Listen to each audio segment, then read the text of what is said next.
Welcome, everybody. Let me let Victoria in, and then gonna put this over to the side.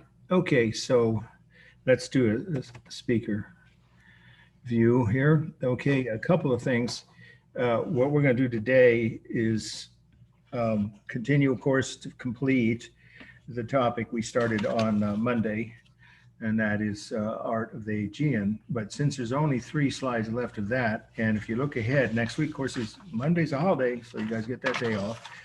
We have 8 slides for the topic, which we'll only be looking at on Wednesday, the next time we meet, which is ancient Greek art. I'm going to go ahead and do at least the first 2 of the Greek slides, and we'll see how the timing is, maybe 3. But in the meantime, I will try to stop at, well, I should be able to do this. Try to stop about 15, 20 minutes earlier before the normal 4:15 ending time and show you some slides of, well, Santorini Island, which is the legendary home of the story of Atlantis, or many historians believe that that's where Atlantis would have been if there was such a place. And it's one of the most beautiful islands in the world. It really is. It's the most popular Greek island, I think, for visitors, either from Greece, mainland, or from around the world. So I'll show you my own slides in the last 15 minutes or so of that. And then we'll end around the usual time, and I'll stick around for any questions. Okay, as far as one other announcement before we get started with the first must-know slide, you know, if you've been looking ahead, that your papers are due. I'm giving you till midnight, though, so we're going to see each other on the 23rd, but then since we don't meet on Monday, you want to look at your papers if you choose to do this. It's an option every student has. I always give all my classes. And if you have questions or even a sample of your final semi-final draft and you want me to look it over, just don't wait till less than 48 hours before it's due. Certainly the night before, I wouldn't be able to get back to you in time for you to make any changes. But if you send it to me at least 2 days before the due date or more, I will check read your sample of your paper. In order to do that, you need to send it for me to do it quickly, because it's a much more efficient website. I've been saying this all semester, is for me to download documents, read them and reply, or forward documents for those who are missing any of the previous handouts. It's faster and quicker, more efficient if you'll contact me at markw@AOL. But if you contact me on the other website, I will still do the same. I, of course, see it and open it up, and then, so either will work for the sample papers. It's up to you which one you want to use. Obviously, the official website for the college is acceptable, the Outlook site. Okay, so any questions about the papers? I believe we talked about, I've already sent out the 5 requirements a couple of weeks ago. We went over them in class. That lecture's on now, posted on YouTube if you missed it. Let's see, I need to send you the cover sheets. So I will do that probably on Sunday or Monday. It's a 3-day weekend, so sometime for the end of the holiday weekend. And you'll have those to include digitally, right, with your PDF. The whole thing should come as one file if you're capable of doing that. If not, then I'll accept in the separate files. The cover sheet, though, we need in order for me and the readers to grade your papers and give you feedback as to how you got the grade you get. Anyway, the due date is the 23rd by midnight. And then after that, it's 5 points off. And if it's a week or more late, it's only 10 points off. Okay, I think I've covered that. Any questions or urgent questions about that, the paper? I haven't gotten the guidelines paper for the instructions for that. You mean the five requirements for short paper? Is that what you mean? Because those I sent out earlier, but if you didn't get them or you couldn't, whatever, you need to email me and ask me on that you do need to send to my Mark W. There is some problem. I don't know what it is, and I can't get the art department secretary to explain. She's busy, of course, very busy. Well, I got your other documents. I just haven't gotten that one. Which is just send me an email. It'll solve it this way for everyone. It's the same for all my students. If you want something sent to you individually, it's way more efficient if you'll ask me with an email and list what it is you need. Just, you know, what's the title? If it's a 5 requirements, easy. It's a PDF. I would store, of course, and modify occasionally. So this semester's one I can forward to you in just like a minute after I see your request. But please send the request to Mark W. Okay, at AOL. All right. Then you'll get it back by tomorrow. You'll get the document. All right. Anybody else, the same thing applies. Not just for the 5 requirement handout, but any other handouts. The cover sheets will come to you also as a PDF, like I just said, by the end of this weekend. Okay, any other urgent questions before we get started with today's first slide? Okay, and then of course you can ask more or other questions afterwards. So the next must know, here it is the bull jumping fresco. Let me get this out of the screen shot there. Okay, bull jumping, just like those 2 words sound. Fresco, of course you all know how to spell fresco, but I'll spell from the full title, bull jumping fresco from Knossos. We actually talked about that was the capital city of the Minoan culture, and that's Knossos. The location is Crete. That was the largest Greek, it still is, the largest Greek island where Knossos was located. So location is Crete, Crete. Okay, let me let this person in. Hi, we're just starting, so you didn't miss anything. We're just starting on the first must-know slide. Okay, again, bull jumping fresco from Knossos, and I already spelled Crete, Crete. Okay, and the date, 1500. Well, this date is later than most historians, but I always try to keep to what Stockstead says so it doesn't cause confusion. Many historians think it's as much as 200 years earlier, but we'll just use her date, 1500 BC or BCE. So everyone knows what a fresco is. We've talked about a bunch of frescoes. So this was from the wall of the main palace at Knossos, which we remember we saw earlier. In fact, just as a little refresher, in case you joined late or didn't attend that class, that's this palace here. These are all scenes from inside this palace complex. And that is the view that was on the syllabus that I already covered last class. That I'm not cutting this slide from the study list. It's on this week's list of must-know slides. Okay, so get back to that view of a wall, part of a wall. Of course, it might not be obvious, so if it isn't, you should write this. These dark spots are the original sections of the wall that fell when there was, I don't think I mentioned this. What, maybe some of you know, does anybody know what destroyed the Minoan culture? It wasn't a war, it wasn't a plague, it wasn't a drought. Volcanic eruption. Yes, exactly. Yes, exactly right. A series of volcanic eruptions that were so severe that they were felt not only in Egypt, but even further south along the Nile, you know, like hundreds of miles away from the Mediterranean coast. Massive volcanic eruptions that destroyed Santorini, the island. I'll show you my own slides at the end of this lecture today. And some think that's what happened to Atlantis, if Atlantis was in that area of the Eastern Mediterranean, the Aegean. It destroyed all of the main cities of the Minoans because they were such, you know, intense, you know, volcanic eruptions, and then of course earthquakes. Well, sometimes the earthquake happened and then the volcano eruption, other times the reverse. But either way, it caused tsunamis and, of course, total destruction of the kind of architecture they had then, flattened buildings in all the major cities. That's what destroyed the Minoan culture. And they quite literally just basically disappeared as an urban civilization within, I think it was several months. It might have been a couple of years, but in a short period of time. Okay, so that's what happened here. In other words, this was on the wall of the palace when it was destroyed by a massive volcanic eruption and or earthquakes, or both, really, probably. And that is why it was in rubble, lying under tons of, you know, debris for thousands of years, and then rediscovered in the last century by archaeologists in the 1900s. You have to know, it's actually the 1930s when they found this site of Knossos, and the treasures are still being found. They're still excavating there.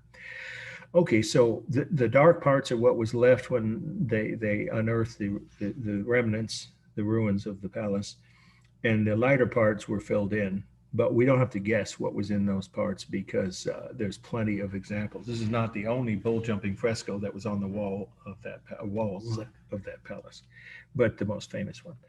What are we looking at? Well, obviously the bull is the animal in the middle with its horns pointed towards a female priest or priestess. Some say a female acrobat. Well, really both. But the main role here was for religious ceremonial purposes. The bulls, remember I said this as one of the three things about the Minoans. So if you didn't write it then, you should now, that marked them as unique in the ancient world. They did not abuse or kill, sacrifice, if you want to say it that way, animals in their religious ceremonies. They believed that was wrong. So if anything, the animals were more likely to harm them during a ceremony, because look what's happening.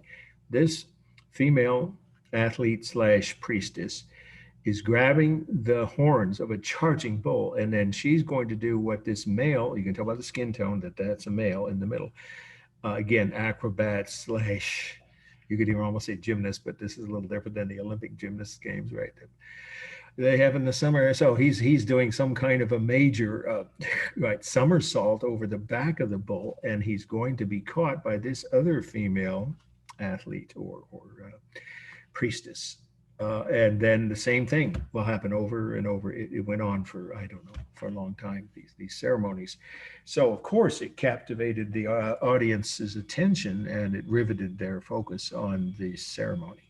It was the bull jumping religious ceremony. And this fresco depicts that, as it was happening. And we know they did that, and there's plenty of, by this time, there's not a prehistoric culture, so we have written records about what their society was like.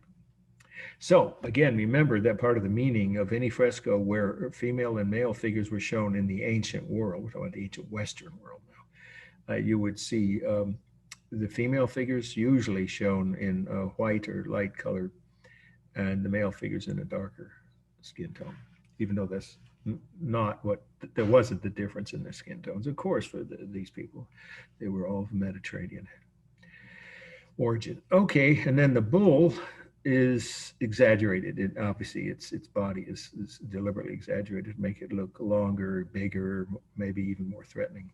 But they never killed the bulls. This is not a bullfighting fresco, so if it's on the exam, you want to make sure you label correct. Bull jumping fresco. Okay, that's pretty much the whole meaning, except there's one thing some students have brought up over the years, and so I almost always just add it at the end of the meaning part.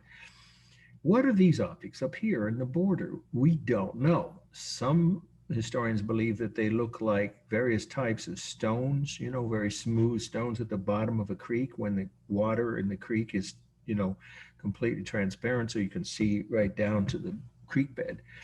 And you've all done that, right? Or was been wading in some kind of a mountain stream or whatever, some kind of a clear water stream, and seen rocks and even other objects perhaps on the bottom of the creek. That could be it. Another theory is that they're planets in the sky, or even comets and planets. But I think it's more likely the third explanation. They're just geometric patterns that the artist chose to use as part of the border design. Okay, formal analysis. Totally balanced. You've got the male priest or athlete in the middle, the bull roughly on either side, almost equal. Of course, the head's wider, but then this woman here is taller than the other woman and is more prominent. Her total figure is larger than the figure of the woman on the far left. So I think it's roughly balanced left to right. And I would say top to bottom, unless depends on where you draw the line, of course. If you draw the line right about here, across here, you can make the case that they're roughly balanced top to bottom and left to right design here. And then we have the rhythm, of course, of the bull's legs, the hair, you can see some of the hair on the bull, and the arms, hands, feet, legs, and heads of the three human figures. There is some texture. It's pretty good, actually, for this type of work, considering it's not intact. On the hair and even the horn of the bull is actually pretty realistic. And I would also say on the hair of the three priests, but not much on their bodies, more so on the bull's being emphasized by this artist. Dynamic, absolutely. There isn't a straight line in this. And I'm talking about the scene itself. Even here, the line's kind of wiggly, isn't it? So you could say there's some stability to the border, the edges of the border, but not inside it. So it's almost entirely dynamic.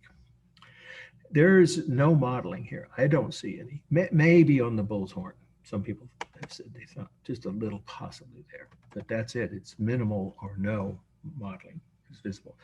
Of course, the colors on the bull are warm. It's missing pieces, so it wouldn't have been this area. Wouldn't have been white. It would have probably been, you know, kind of a brownish orange, and that's obviously an earth tone, as are, you know, the bull's horns, and then the male athlete or priest, and the two females are a cool color of off-white, and then we have the neutral color of the hair on all three of the humans.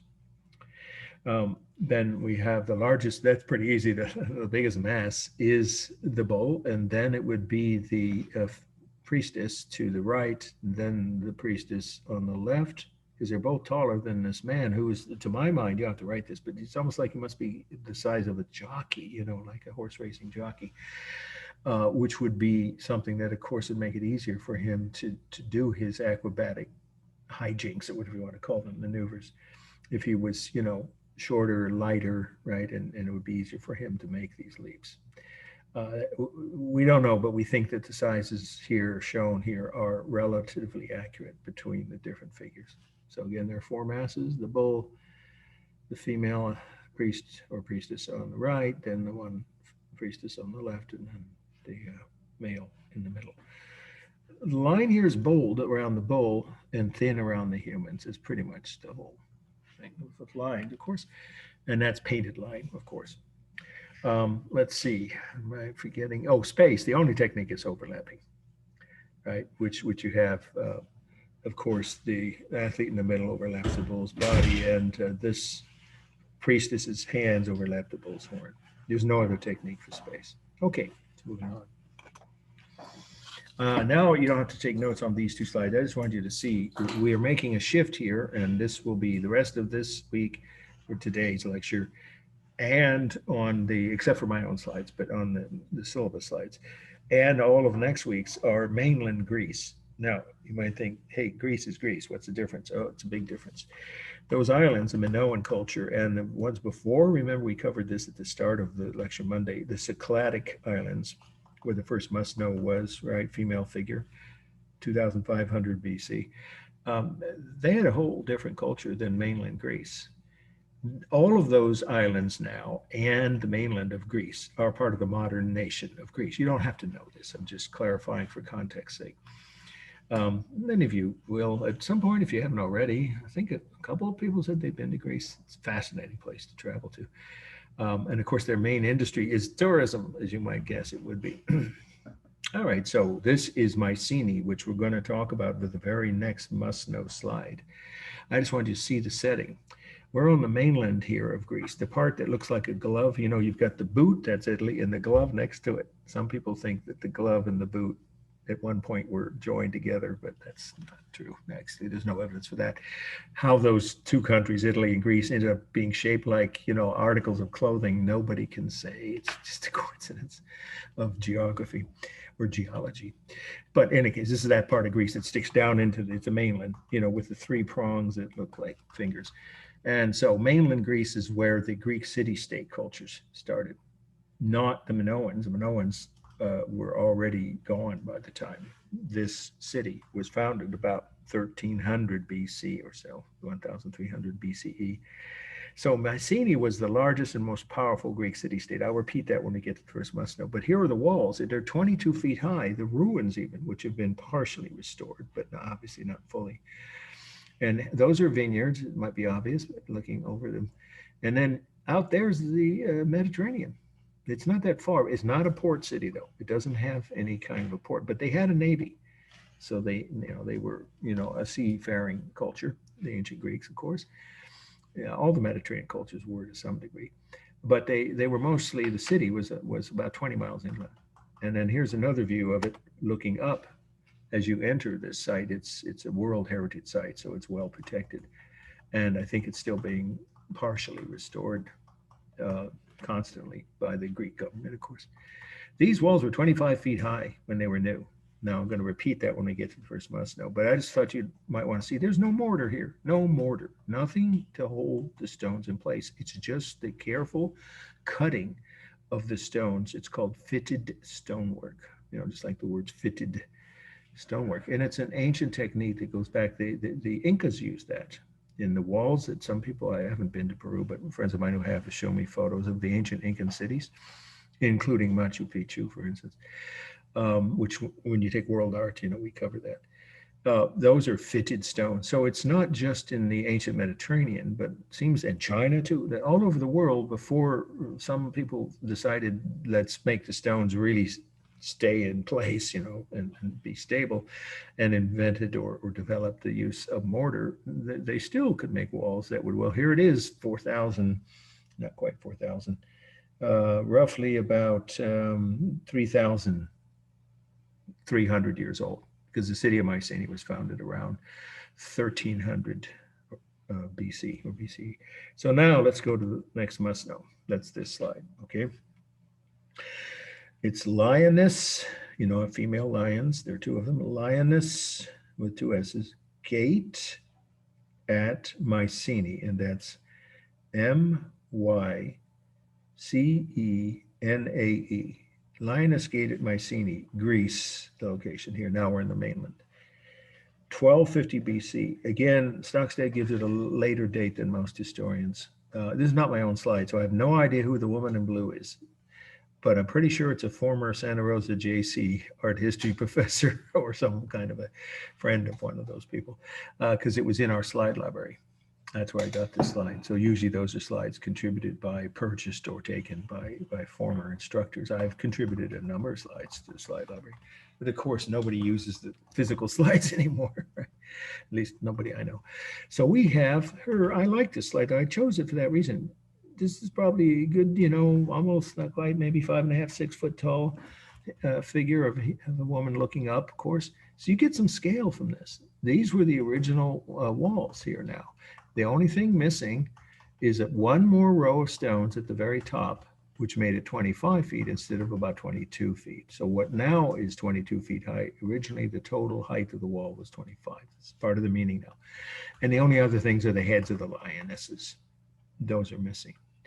But this should look familiar if you were in watching the lecture on Monday. That column is not a Greek column.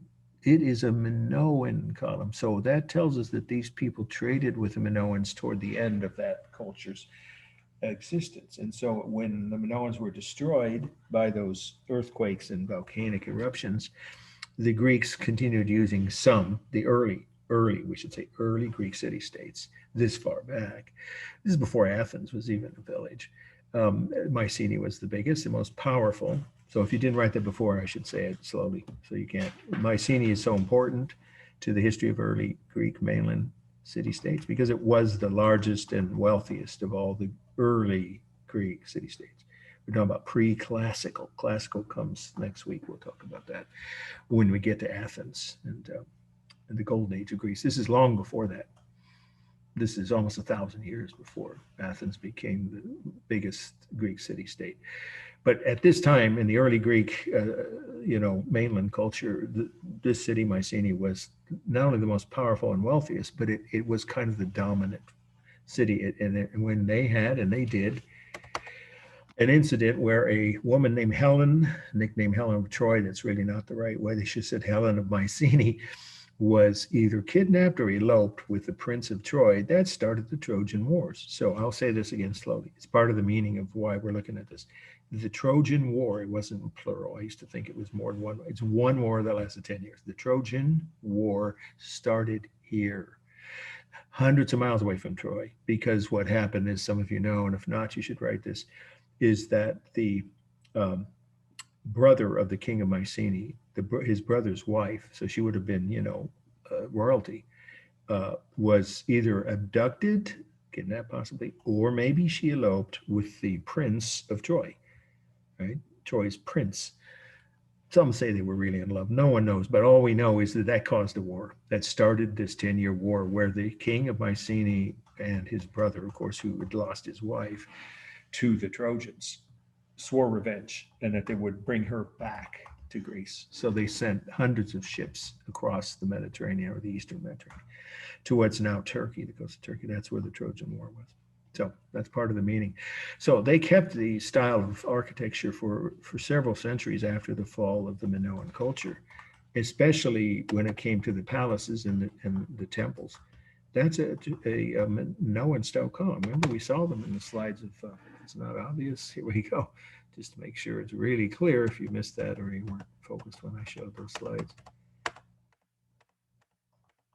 There. See, those are Minoan columns invented by the Minoans, not the ancient Greeks, and they were copying them. It's the history of the world. I know now there's a big thing about, and I totally understand it when it comes to any kind of disrespect, obviously, but cultural appropriation, by another term, is the history of the world. People learn from other cultures. They don't always give credit, and they don't always show respect, and that's wrong. But just saying you're using some other culture's stylistic features, I don't think is inherently wrong. It depends on how you portray them. Okay, so what we have is also something from another ancient culture. In fact, not ancient, it's even older, prehistoric. Does this look familiar? Anybody think of a place we covered in our first 2 weeks of class where there were a bunch of stones, right? In a different country, different part of Europe? Should look familiar. And if That was like Stonehenge. yeah, exactly. Absolutely, you got it. Yes, so you should add that. That the technique for constructing ancient city walls and gates, like this is the gate, the main gate to the city, was the same technique used at Stonehenge. These are the monoliths, the uprights, and that's the lid.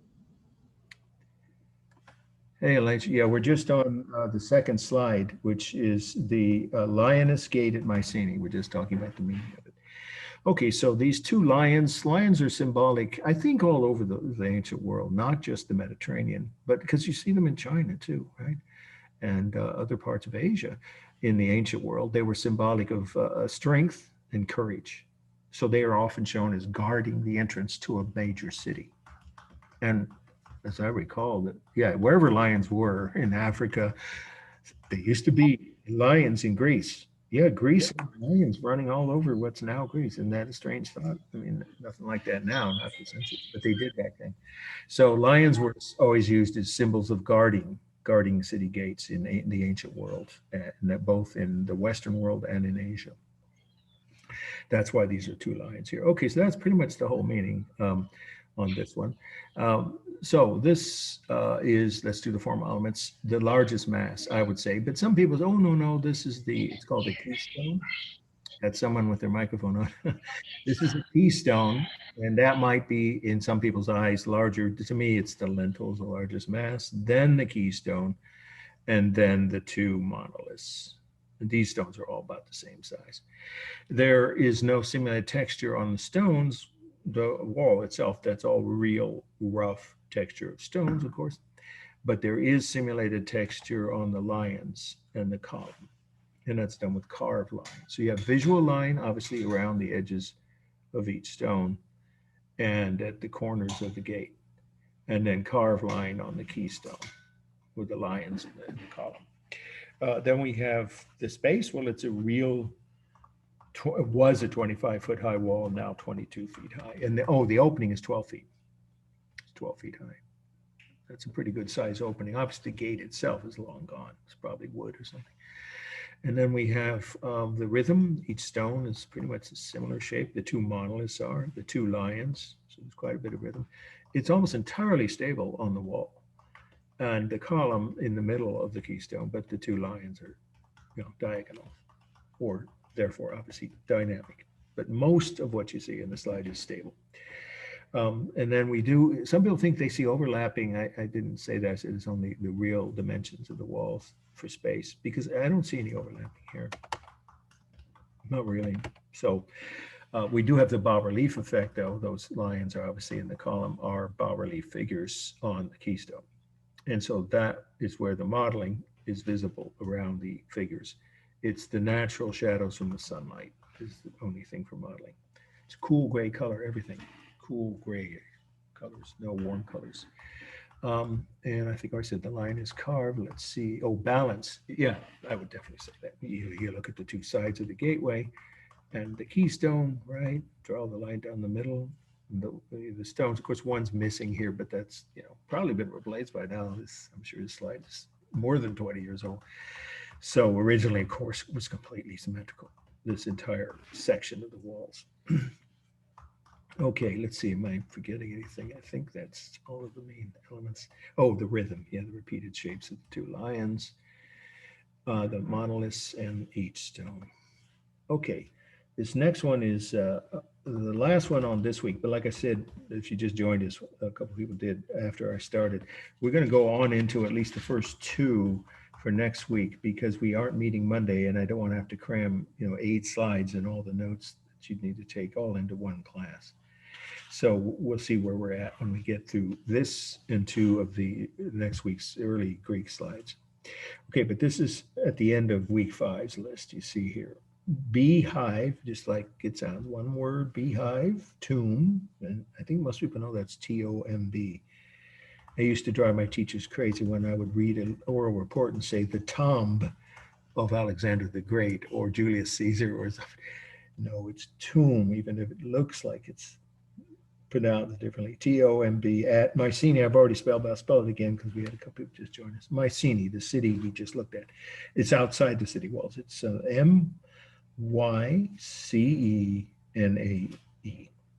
Again, the location, the country is Greece. And this one, the date, nobody disputes, is about what everyone agrees to. It's been carbon dated. We don't have to guess. 1300 BC or BCE. So what are we seeing here? We're seeing inside one of the beehive-shaped tombs. You could also say conical, but it really is shaped like beehives are, in nature, right? And who was buried here? The kings, the rulers, and sometimes their family members would be buried inside these beehive tombs into the mountainside, or dug, I should say, sorry. These tombs were dug out of or into, whichever way you want to say it, the mountainsides on the hills outside the city. And so they were underground, literally tons of, rock, a mountain or hill above them covered them over. So they were meant to be hidden from, of course, grave robbers, obviously. Why? Because besides the body of the deceased king and or the king's wife or anyone else in his family that wished to be buried with the king, was also accompanied by all of that king's worldly possessions. This tomb was found intact. It's just like with King Tut's, we talked about this, was the only tomb I know of the ancient Mycenae culture, the early Greek city-states, that did this, where it was found intact sometime in the last century. And so the king's body and coffin and and a gold mask, actually, with an image of his face, of course, and all of his fancy belongings, weapons, armor, jewelry, furniture was found inside the tomb. And those are all in a museum in, I think it's in Greece. Anyway, it's in Greece now, all these objects. So this was the same. Obviously, that should bring to mind another culture we just covered, right? Who else did that? Buried their rulers with all their worldly belongings. Anybody? I think you all know, but trying to get just anyway. What culture we just covered in the last couple of weeks did always buried, or at least early on, buried all of their dead rulers with their worldly possessions? Egypt. Exactly. Yes, thank you. I know it's obvious, isn't it? Should be obvious. If it isn't, write it down. In other words, this culture was trading with the ancient Egyptians and Minoans, and they were influenced. There's your cultural appropriation, or whatever you want to call it. Adaptation is a preferred word I would use for this period of history. Of course, we're looking at, trading back and forth where cultures influence each other, especially when it comes to certain traditions and architectural features of their cities. So this Beehive Tomb is a uniquely Mycenae or early Greek city-state. They didn't do that in Minoans. They didn't have the room, for one thing. These islands are pretty flat, the Minoan Islands. But here they had plenty of mountainsides, as I had shown you. So I might as well go ahead and, you see, they would bury their rulers in the sides of some of these hills, or even this far away, but within a walking distance, so that the family, deceased members, surviving family members could go visit the tombs if they chose to.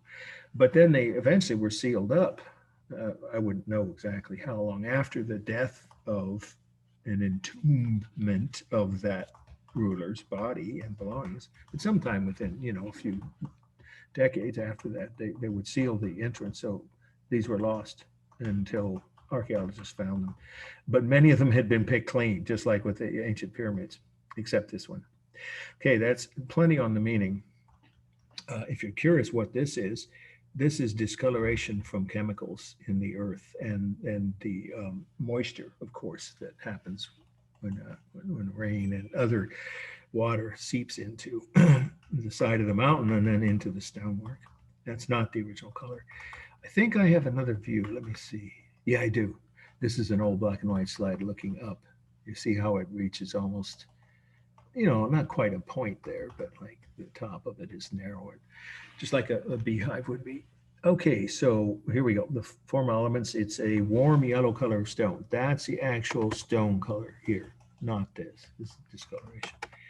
And then the line, the only line, is a visual line.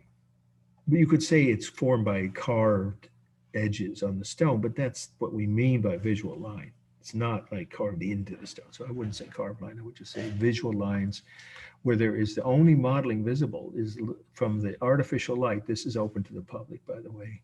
I've been inside this tomb. It's very interesting.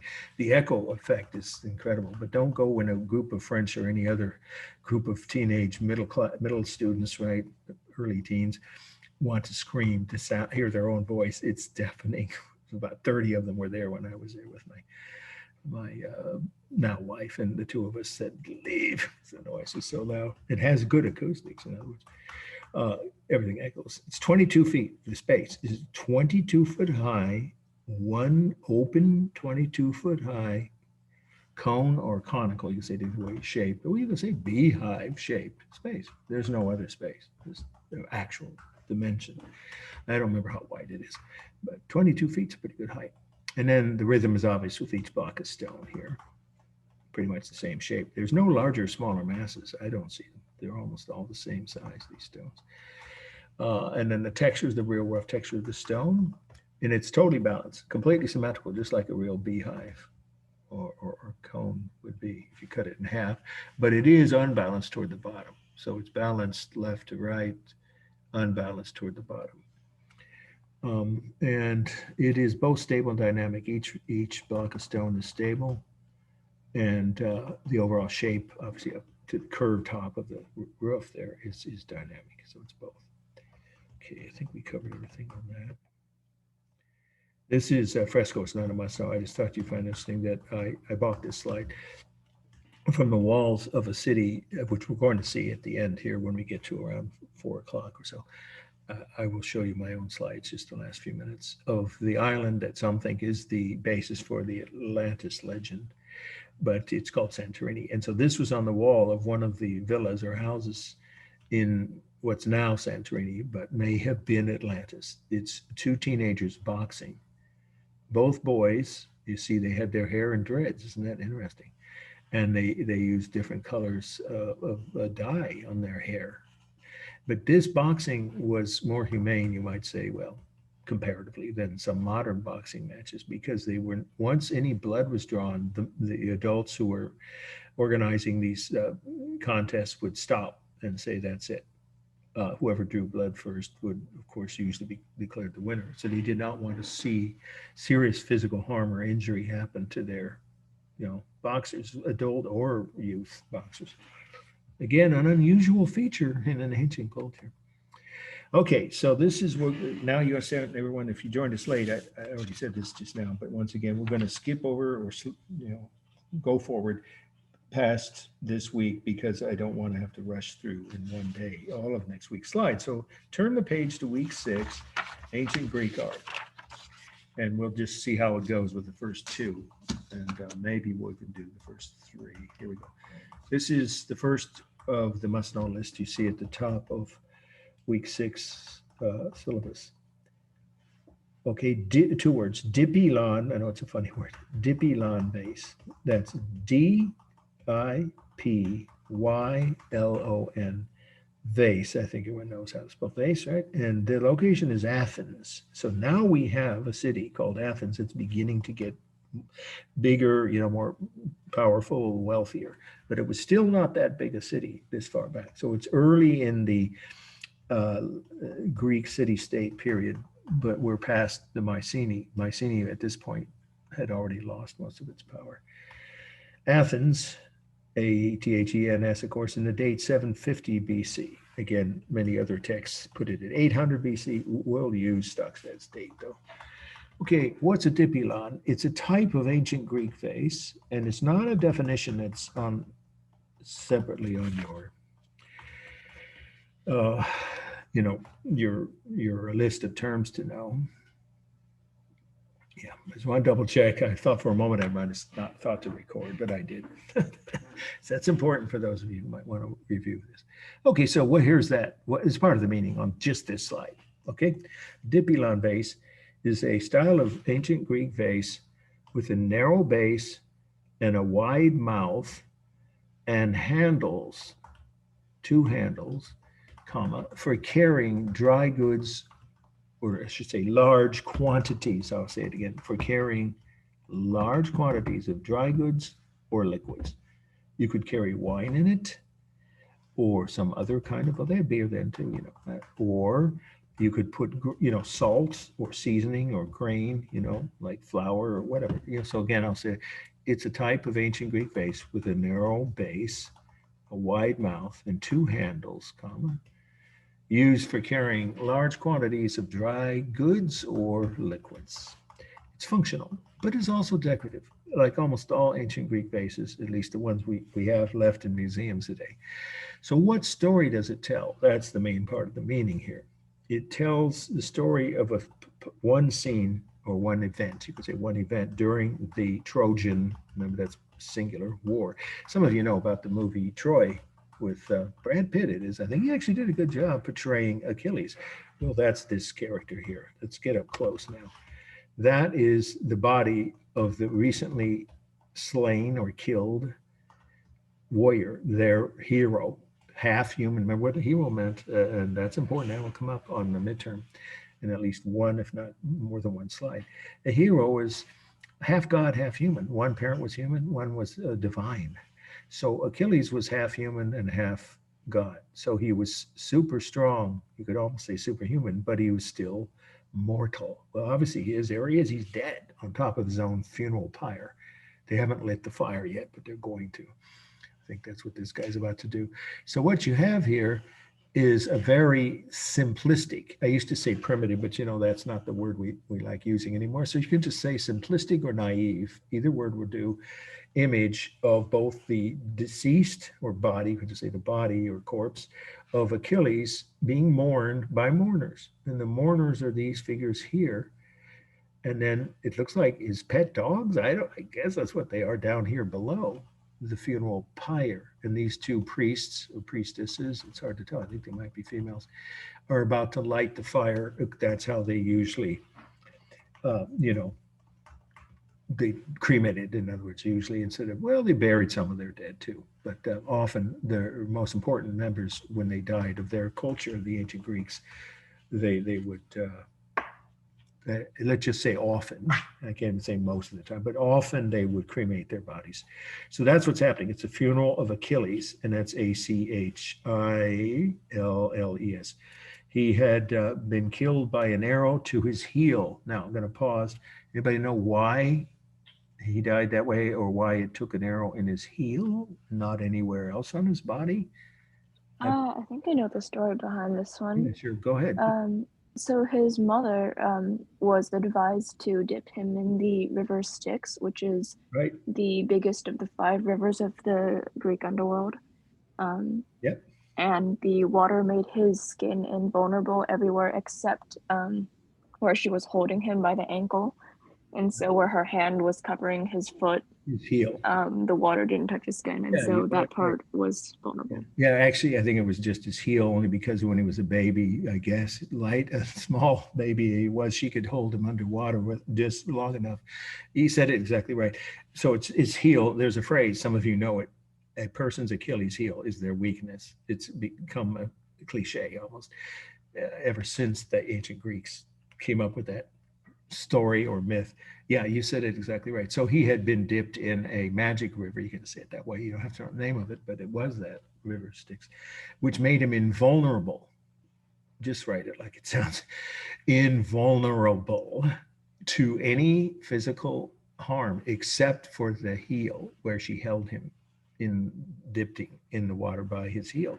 So guess what? Somehow one of the Trojans warriors, I think it was Hector, their hero, one of the main warriors for the Trojans, figured that out. I don't know how they knew. And he shot an arrow, I think it was even a poison arrow, just exactly in the right spot into Achilles' heel, which is what killed him. So the bottom scene, this is much easier to describe, is the Greeks' revenge, or their attempt to get revenge for the killing of their hero. They're attacking the walls of Troy. I'm sure they had several days of mourning, but once the mourning was over, they went back to battle. And so this is a battle scene down here of supposedly Greek soldiers assaulting the walls of Troy.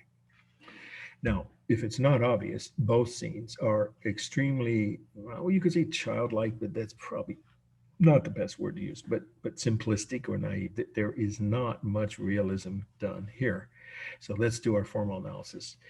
The figures were, of course, some of them have faded a bit, parts of their bodies, just solid dark, you know, of course, that would mean there's no modeling and there's no simulated texture, none. I see maybe a little in the bottom scene on the two of the shields. That's it. A little bit possibly, but not on the horses, the dogs, the humans. So there's almost no simulated texture and no modeling at all. The line is bold outline around what few objects we can see, because the silhouettes don't have outlines, right? They were solid colors, right? But maybe on the funeral pyre and possibly at the shields. So there's minimal bold outline used. And then the only technique for space is overlapping.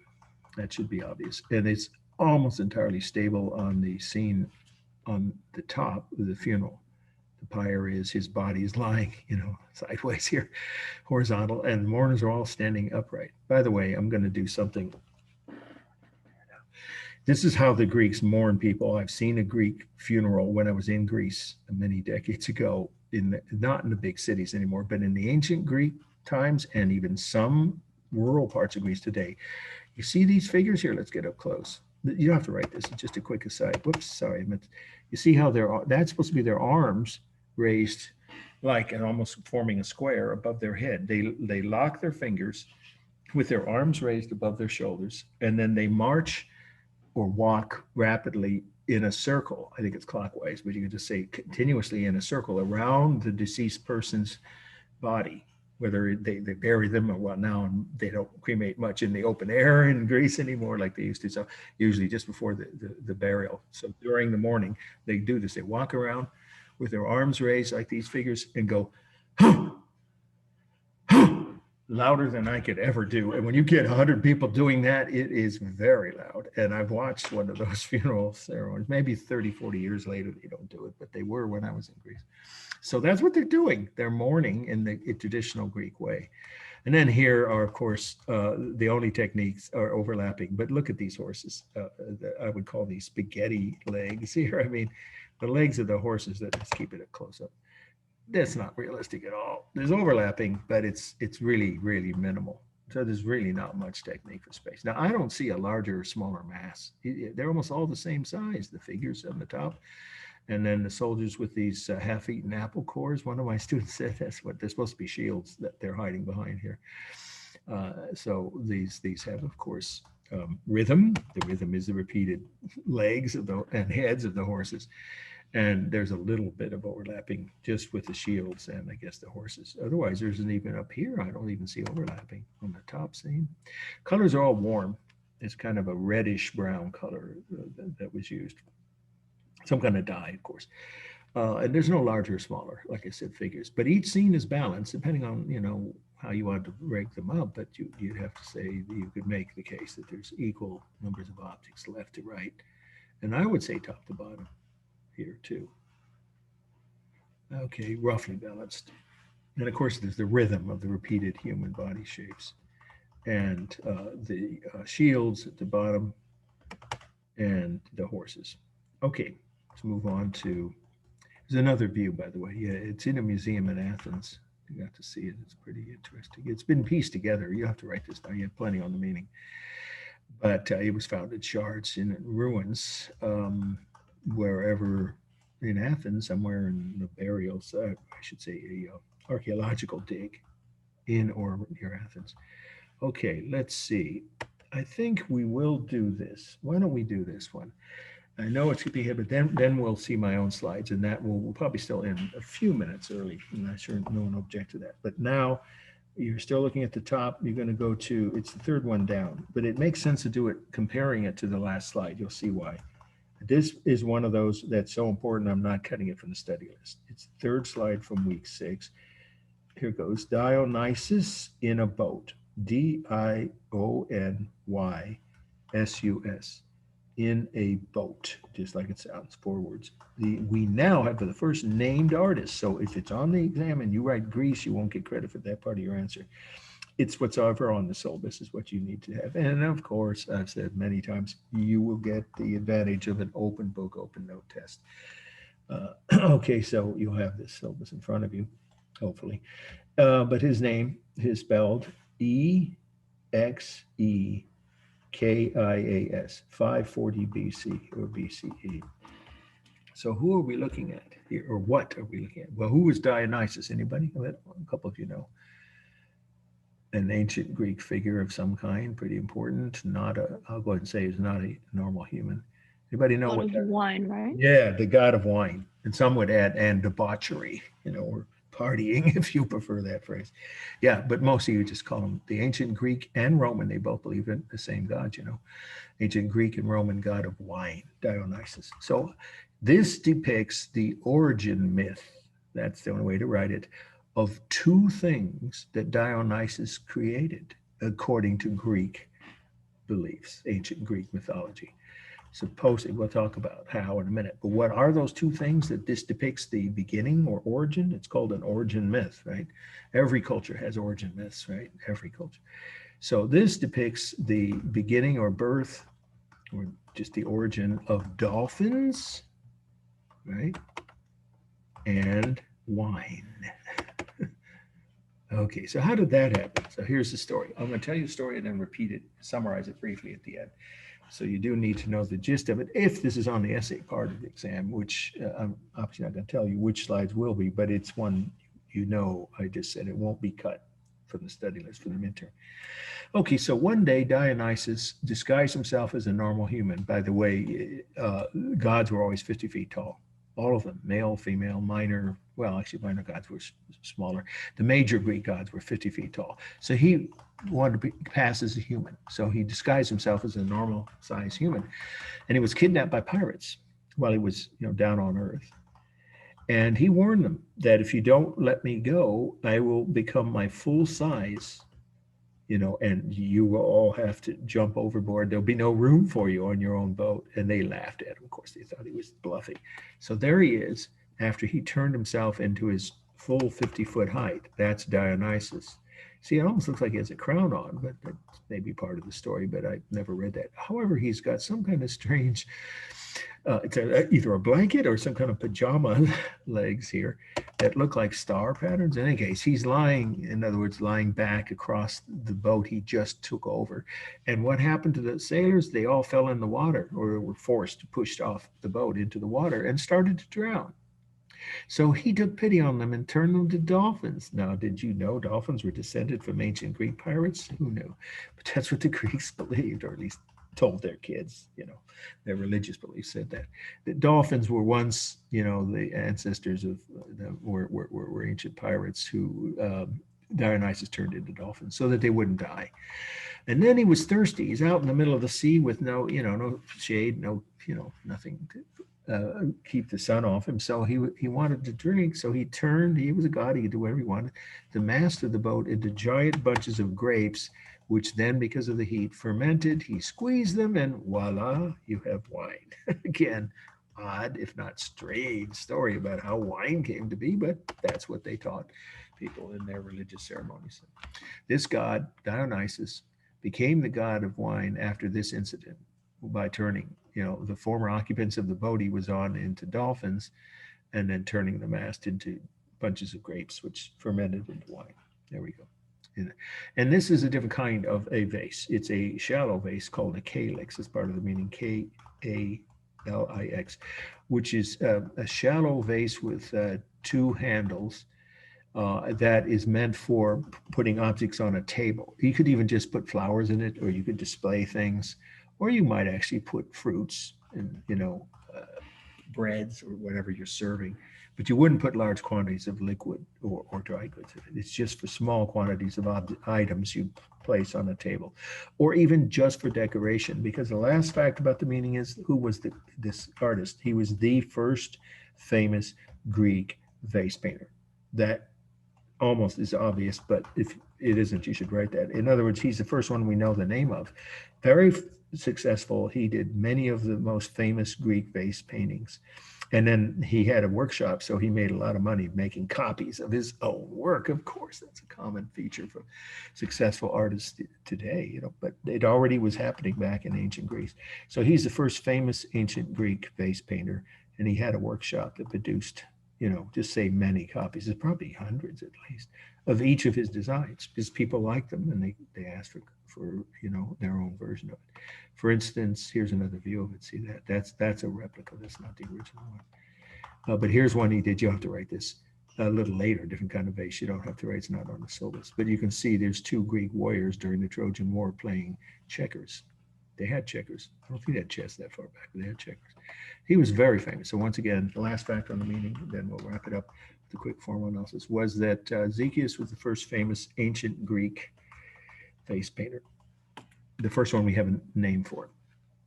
Balance, obviously, with the dolphins. Now, some people think these look like they take up more mass than the dolphins, but it's roughly balanced in the number of objects, with the boat right in the middle, the mast dead center. So it's roughly balanced left to right, and I would say top to bottom. It's obviously full of the rhythm, the dolphins, the grapevines, the decorations on the boat, the weird pattern, or what do you want to call it, this star-like pattern on his blanket or pajama bottoms, you decide. Is there similar texture? Yeah, actually there is on the grapes, and I would say on his body, on his muscles, and the boat. That's all done with a painted line. There's no carved line.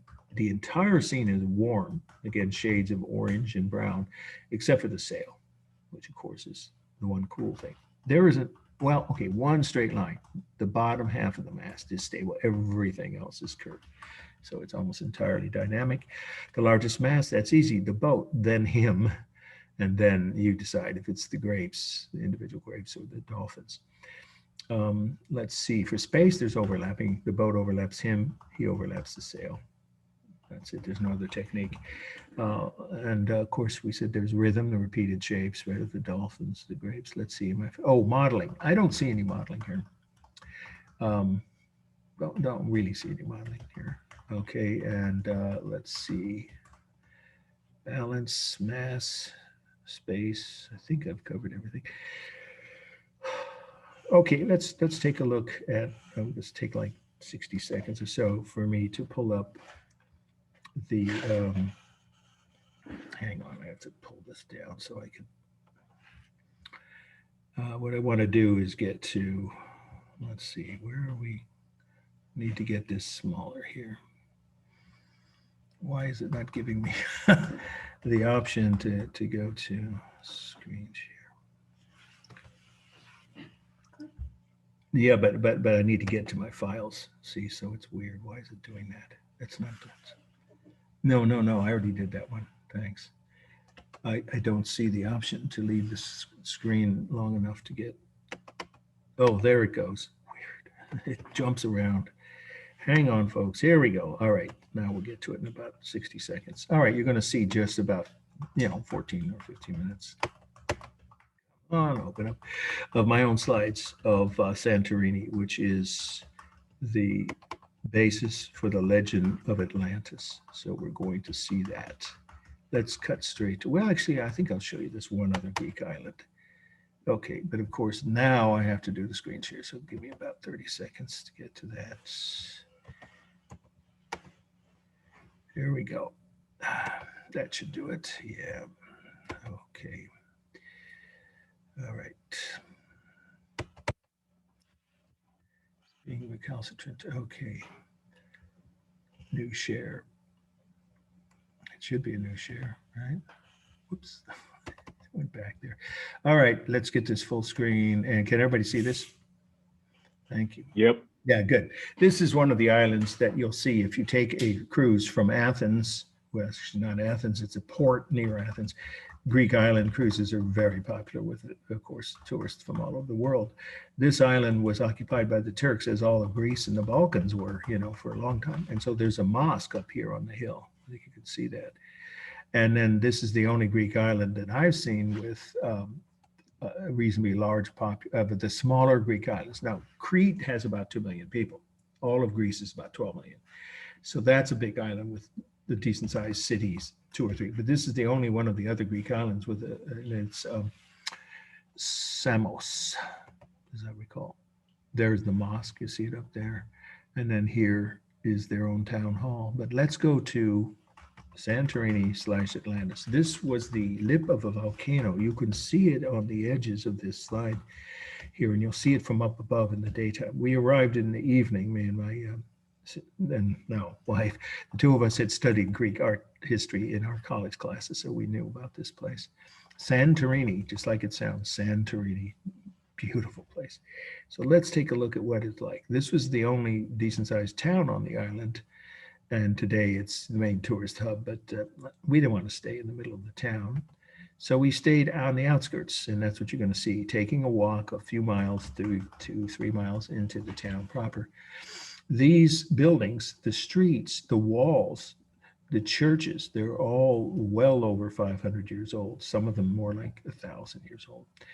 And they're all volcanic. The whole island is a volcano.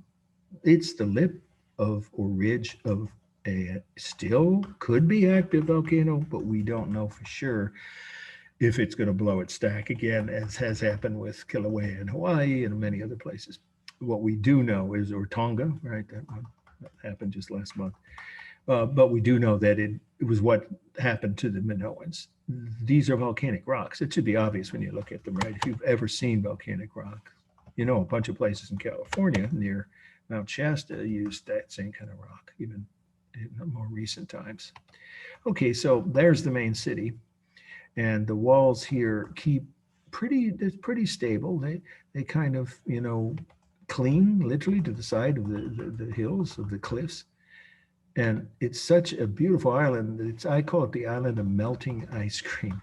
But before you get to the main town and the stark white walls, some of these are not as brightly painted, but here you've got a family crypt. This is their compound where whatever family for centuries, they've lived in the same part of this town of Akutiri, it's called, on Santorini, and this is their family crypt. So when Uncle Mordecai, or whatever his name is, Zekius or somebody, passes away, the funerals, wherever they hold, probably inside their home, and then they just walk with the coffin across the street there, inter the body there. It's a tradition in some parts of course, these would have been the more upper class families. So there's what I meant by calling this the island of melting ice cream. If you've seen Georgia O'Keeffe paintings, maybe a couple of you will write a paper about it for one of your 2 papers. She's, of course, one of the most famous American painters. And she loved this kind of architecture, but in her paintings, it's the Southwest, New Mexico, primarily, where she lived the last 40 years of her life that she was painting. Same architecture all the way around the world, halfway around the world.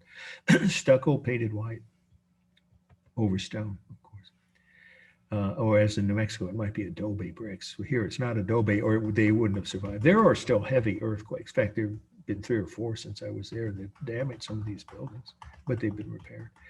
No volcanic eruptions in modern times yet. And you see the narrow streets with these churches. Look at these multi-story bell towers here. It was Greek Orthodox. Under the Turks, they were allowed to continue worshiping their religion, which is, of course, a version of Christianity, Greek Orthodox. Right? These gates are well over 100 years old, probably imported from most likely France. They look like gates in Paris, parts of Paris. And then here's the neighborhood church, and you see another view of it. You will see another view. This is kind of out of place, but actually it's just as well to show you. There's everything from the tiniest little chapels. There's easily 400 or 500 years old, could easily be more, 500, 600, 700 years old out on the coast. And here's a larger one. Again, that's the Mediterranean you're looking at on the edge of this volcanic crater. The whole island is that of a, well, you'll see what I mean when I show you the view from above in a few more slides. You know, anybody know, if you've been to New Orleans, you might know, why do they have to bury people above ground in certain cultures, having to do with maintaining the integrity of the gravesite? What's the risk if they bury them too far underground? Anybody know? Well, water. The water table is so high that the bodies would float up, and they did during Katrina. Some of you know what I'm talking about. Thousands of bodies were ejected by the rising water after Hurricane Katrina in New Orleans. And when was that? I can't remember, 2005. Yeah, wow, 2005. And they floated down the Mississippi, some of them, you know, in their coffins, and others just the body by itself. So that they don't want that happening, obviously, in the cemeteries on an island where the water table's too high. So they bury everyone above ground. Here we go. Here's the proof of what I was saying. This is the town of Akutiri, and there's your volcanic cliffs. What happened was this was one of the main islands, probably the second highest populated island after Crete during the Minoan times. It was one of the wealthiest Minoan islands. And when the volcano erupted, that's a relatively modern city. Most of those buildings are 400 or 500 years old. It just blew its stack. You can see from here, if you look closely, the lip and ridge of the volcano. But that's the best view I think you'll see. That is a cruise boat, not you know, like 100 people, but easily 30 or 40 people on board. It's dwarfed by the height of these cliffs. The volcano, of course, was underwater. What's now capped, obviously, where the water wouldn't still be there. And when it blew its stack, it just wiped, you can imagine, wiped out the entire, all the towns, cities. It was more than one town back in the Minoan times. And most of the population, if not all of them, were killed almost instantly. And then it, you know, flooded in from the Mediterranean and hardened, the lava hardened, and this is what you have left. It's fascinating. So let's take a few more minutes just to give you a slightly different view of the island. As we decided to take a walk to one of the beaches just to see what the beach was like. This church is fascinating. It's over 400 years old. I think it said 1600 or so. It's a Greek Orthodox church. It's been abandoned. Why? Because of the earthquakes and the settlement.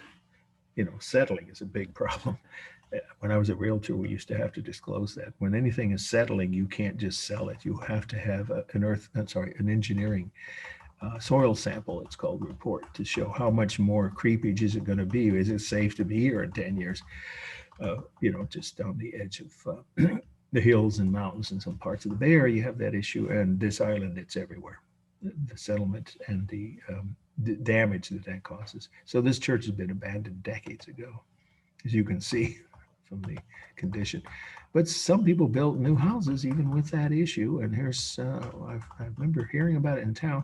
Some wealthy Italian couple bought this lot and built this relatively modern version of a traditional Greek house, hillside house.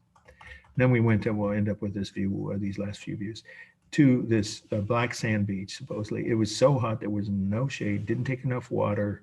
I did have my hat, or I probably wouldn't have survived. But that's not enough when it's 115 degrees and no shade. So my girlfriend said, I'm not going all the way down to the edge of the island. The heat is too much. If you want to, go ahead and meet me back at the bus stop. I'm going back to mainland on that ferry we have tickets for. If you're not there, you'll just have to find your own way back, which is almost what happened. This is a monastery, about 600 years old, from the late Middle Ages, the Greek Orthodox monastery. And there it is from a distance. And I turned around when I realized there wasn't much to see, just a bunch of black sand. And then I began to get heat stroke. And that's pretty serious. You've got to be careful. This is a NATO base. We've been hearing all about NATO with the Ukraine and Russia now. And Greece has been a member of NATO for decades. But the nearest NATO base, I thought I could get some water, right? No, this was a church outside the bar. You see the barbed wire outside the walls of that NATO base. And when I went into the base, the gate was open, no one was on guard, and there were American F-16 jets in hangars with nobody guarding them. That made me nervous. I just turned around and left.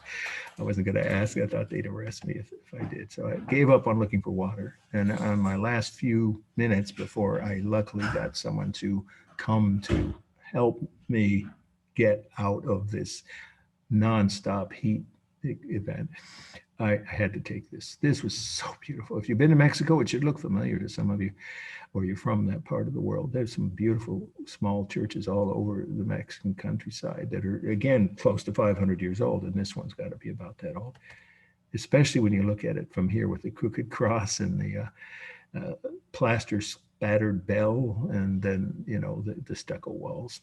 Could be anywhere in the world where stucco is the main material. And then the last three slides I'll show you here. This is a crop circle, and where they separate the wheat from the chaff from the wheat crop. And I almost didn't leave that spot. I was literally delirious by that time. But that's a road, and I saw a car. I think it was a fairly fancy British car. It wasn't a Rolls Royce, but something I could see that it was air conditioned inside. The people were relaxing. And luckily for me, they saw me waving my arms, and I started stumbling, almost walking towards the road. And they lowered the window, said, "Would you like a ride, sir?" I said, "Thank you. Oh, yes, please." So I just made it in time to get to that rendezvous where the bus stop was.